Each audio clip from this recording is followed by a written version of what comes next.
అఖండ 2 cinema చూడడం చాలా సంతోషంగా ఉంది. సంచలనాలకు మారు పేరు ఇలా బోయపాటి శ్రీని గారు. అంటే ఏదైనా కూడా సమాజానికి ఉపయోగపడాలని చెప్పి ఒక ఆలోచనతో ఆ మూవీ తీయడము, నిజంగా వారికి ఆలోచన ఎట్లొచ్చిందో నిజంగా పరమేశ్వరుడే వారికి వాళ్ళు కూడా లీనమై వారితో తీయించారని నేను అనుకుంటున్నా. మూవీ చూసిన తర్వాత ఆవహించాడు.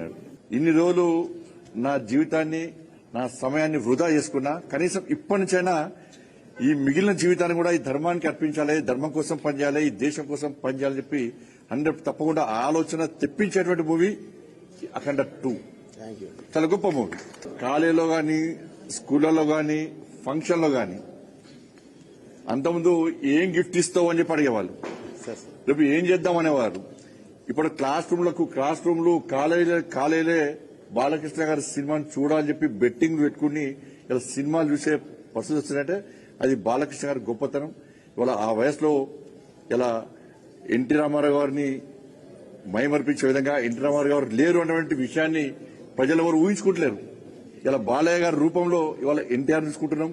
ఇవాళ అటువంటి ఒక గొప్ప నటుడు బాలకృష్ణ గారు.